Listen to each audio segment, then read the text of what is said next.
Kukatpally MLA Krishnarao మనతో పాటు ఉన్నారు. రేణుకా అగ్రవాల్ కేసు స్థానికంగా ప్రస్తుతం కలకలంగా మారింది. ఈ ఒక్క ఘటనే కాదు, సహస్ర కేసు కానీ అనేక హత్యలు కూడా చోటు చేసుకుంటున్నాయి. ఎందుకు తరచూ మహిళల పట్ల ఇటువంటి అత్యాచారాలు కానీ లేకపోతే హత్యలు కుక్కట్పల్లిలో తరచూ ఇటువంటి ఇన్సిడెంట్స్? అదే నేను చెప్తున్నా, లా అండ్ ఆర్డర్ సక్రమంగా లేకపోవడము, లా అండ్ ఆర్డర్లో పోలీస్ అధికారుల పాత్రత నిష్పక్షపాతంగా ఉండకపోవడము, అంటే ఒక ఇంత జరుగుతున్నప్పటికీ ఇప్పుడు మర్డర్లు అవుతున్నాయి, మానభంగాలు అవుతున్నాయి, ఎన్ని రకాలుగా జరుగుతున్నా కూడా ఇద్దరు మియాపూర్లో నగల షాపు దోపిడీ మట్ట మధ్యాహ్నం, హౌసింగ్ బోర్డులో పెద్దవాళ్ళని ముసలి వాళ్ళని కాలు చేతులు కట్టేసి దోసుకపోవడం, ఇక్కడున్న ఏసీపీ ఆఫీస్ పక్కకున్న 300 మీటర్ల దూరంలోనే అమ్మాయిని చంపడం. ఇవాళ ఆడకేసి ఎంత దూరం ఉంది, స్ట్రేట్ ఉంది. ఇవాళ ఈడ జరగడం, ఎప్పుడైనా ఇవి జరుగుతున్నాయంటే లా అండ్ ఆర్డర్ భయంకరంగా ఉంటుంది.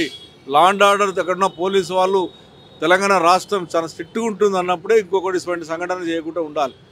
అమ్మాయిని చంపింది కాకుండా వాడు ఆన్నే ఉండి స్నానం చేసి మంచిగా నీట్గా తయారై పౌడర్ వేసుకొని బ్యాగ్ తీసుకొని పోయిండు అంటే ఎంత భయం ఉంది మన పోలీసు వాళ్ళ మీద, మన లా అండ్ ఆర్డర్ మీద పోలీసు అధికారులు అర్థం చేసుకోవాలి. ఇంత గేటెడ్ కమ్యూనిటీ అయినప్పటికీ సీసీటీవీ ఫుటేజ్ ఉన్నాయి, క్లియర్గా వాళ్ళ ఫోటోలు కూడా క్యాప్చర్ అవుతున్నాయి. ఆ సమయంలో మరి గేటెడ్ కమ్యూనిటీ వాళ్ళు ఆపలేకపోయారు. ఇప్పటికే వాళ్ళు ఇక్కడ నుంచే ముంబైకి వెళ్ళారు. దాదాపు ఇంకొక 3 గంటలు అయితే 24 అవర్స్ అవుతుంది. పోలీసులు ఏం చెప్తారు? ఇప్పుడు నేను పోలీసు అధికారులతో మాట్లాడినాము, మేము వెంబడి యాక్షన్ తీసుకుంటాం, పట్టుకుంటాం సార్, జార్ఖండ్ వెళ్ళిపోయినారు వీళ్ళు, పట్టుకుంటాం అంటున్నారు. అసోసియేషన్తో సభ్యులతో అంటే ఎవరైతే అక్కడ పనిచేసే వాళ్ళు ఉన్నారో ఆ ఇంట్లోనే ఉంటారు, వాళ్ళు ఆ ఇంట్లో ఉంటారు కాబట్టి అది మనకు బయట తెలియలేదు. వాళ్ళు 2 o'clock లోపడున్నారు, 5 o'clock వెళ్ళిపోయినటువంటి సీసీ ఫుటేజ్ ద్వారానే వాళ్ళు దొరికిండ్రు. ఇది నేను అసోసియేషన్ కూడా చెప్పడం, వీళ్ళే కాదు అన్ని అసోసియేషన్ కూడా చెప్పడం ఏంటంటే, మీరు ఒక వర్కర్ని పెట్టుకున్నప్పుడు పూర్తిగా ఎక్కడి నుంచి వచ్చిండు, అతనికి ఏంటి, ఆయన భద్రత ఏంటి, రేపు మన నిజంగా ఉంటాడా లేడా అని ఎవరు దొరుకుతాగా తీసుకొస్తే ఈ రకమైన సంఘటనలు జరుగుతాయి. ఉన్నటువంటి గేటర్ కమిటీ వాళ్ళకు కూడా నేను విజ్ఞప్తి చేస్తూ ఉన్నా, మీరు ఎవరినైనా పెట్టుకోవాలనుకున్నప్పుడు వాళ్ళని పని చేసుకున్నప్పుడు పూర్తిగా బాధ్యత తీసుకోమని చెప్పి తెలియజేస్తూ ఉన్నాను. అసోసియేషన్ పాత్ర కూడా దీన్ని పూర్తిగా ఉండాలి.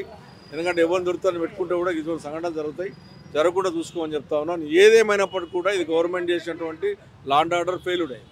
అగ్రవాల్ కుటుంబ సభ్యులు ఏం చెప్తున్నారు ప్రస్తుతం? వాళ్ళు చెప్తున్నారు ఏంటంటే, అమ్మ మిస్సెస్ చనిపోయింది, అతని మీద బాధలను మాట్లాడలేనటువంటి పరిస్థితిలో ఉన్నారు.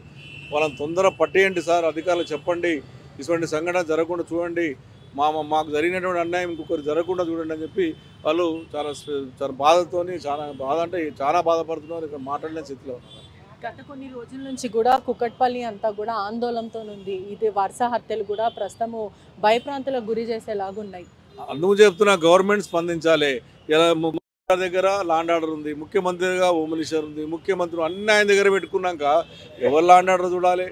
ఆయన పొద్దున్న లేచి నుంచి కేసీఆర్ తిట్టాలి, కేటీఆర్ తిట్టాలి, హరీష్ రావు తిట్టాలని తప్ప ప్రజల్ని ఏ రకంగా కాపాడుకోవాలన్నటువంటి ఆలోచనలకు లేదు కదా. పొద్దున్న లేస్తే వీళ్ళని లోపటేయాలి, వాళ్ళని లోపటేయాలి అనేటువంటి ఆలోచన తప్ప ప్రజలు ఏ రకంగా కాపాడుకోవాలన్నటువంటి ఆలోచన లేదు కాబట్టి సంఘటన జరుగుతాం. ప్రస్తుతము కుక్కట్పల్లిలో జరిగిన హత్య కూడా కలకలంగా మారిందనే చెప్పొచ్చు. వరుస హత్యలు, మొన్నటికి మొన్న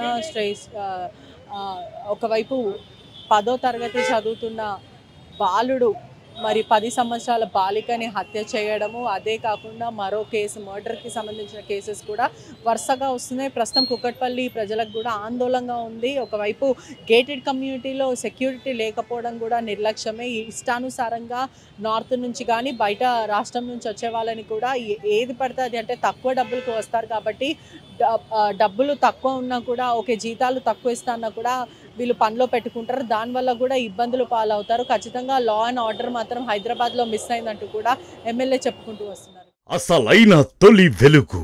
ఫాలో వాట్సాప్ @తొలి వెలుగు official.